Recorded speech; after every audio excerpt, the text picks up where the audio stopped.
Монголын аялал жуулчлалтай холбоотой нэгэн явган шог бий.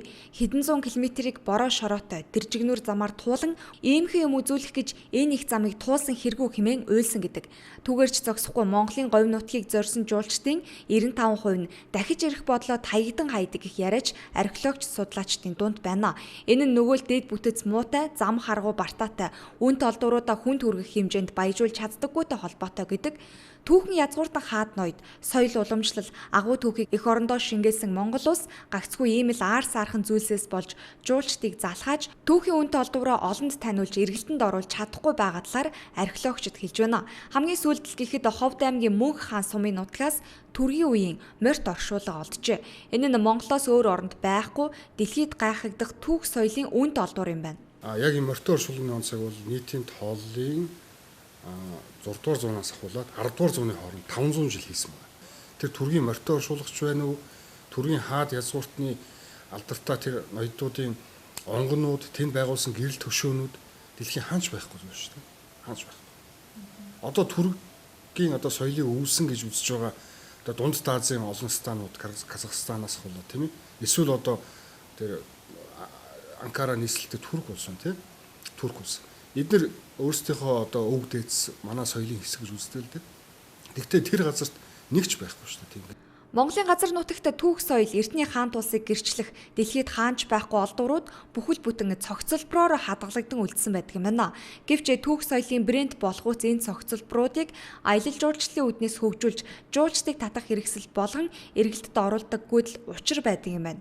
Жишээ нь Архангай аймгийн Их Тамир сумын цасан эрэгт 30 гаруй буган хөшөө эд зүйлсийн цогцлбор бий.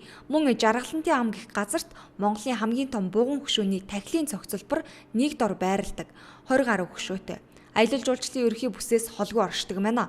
Энэ хоёр газрыг л гэхэд олдвор дурсгалыг нь бүгдийг судалж бэлэн болгочээ.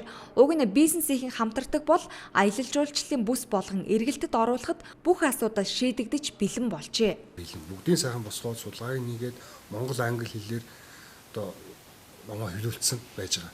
Нэг аялал жуулчлалын бүтээгдэхүүн бэлэн байгаа байхгүй. Одоо аялал жуулчлалын бизнес эрхэлж байгаа хүмүүс тэр компаниуд бас санаачлагтай хамтрах хэрэгтэй байна. Нэгэнт археологийн судалгааг хийгээд бэлэн болгосон ийм цогцлборыг эргэлтэнд оруулж жуулчдад хүргэх талд бизнесийн ч хамтрах хэрэгтэй байна. Мөн энэ уялдаа холбоог төрөөс зохицуулт хийх шаардлагач өгүүлэх зэрэг байгааг хэлж байна. Уг нь шинжлэх ухааны академийн археологч Эрдэнэ Очир яг энэ орон зайг олж харан Монголын нутгийг бүрэн судалж Монгол орны түүх археолог байгалийн дурсгалын үндсэн маршрут бүтээлээ гаргажээ. Жуулчид номноос харж Монгол орны хамгийн том сонирхолтой гэсэн түүхт газар руугаа төвгүйхэн хүрэх замыг ч зааж өгсөн байна. Томоохон гэсэн дурслуудыг сонгож авсан.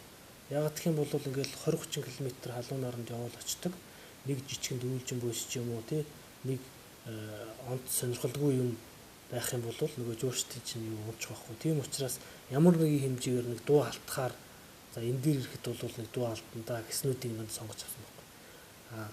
Тэгээд энэ дагуу нь яваад тэгээ үнэхээр энэ болж гинэ гэх юм бол тэр дагуу байгаа тэр дурсгалуудыг нь малтах шаардлагатай юм малтуулаад өшөө мэдээлэл олж аваа тий өшөө дэлгэрүүлээ тэгээ тэн дээр нь янз бүрийн юм байгуулах хэрэгтэй. Түүх дурсгалыг эргэлтэнд оруулах ажилд Монгол улс Турк улстайч хамтарч эхэлжээ. Тухайлбал Монголын нутгаас олдсон түргийн үеийн олдвроор музей байгуулахаар ажиллаж байна. Бид нар мэдээж энэ ажиллагааг бол маш мэрэгжлийн хэмжээнд л явуулахыг хүсэж байгаа.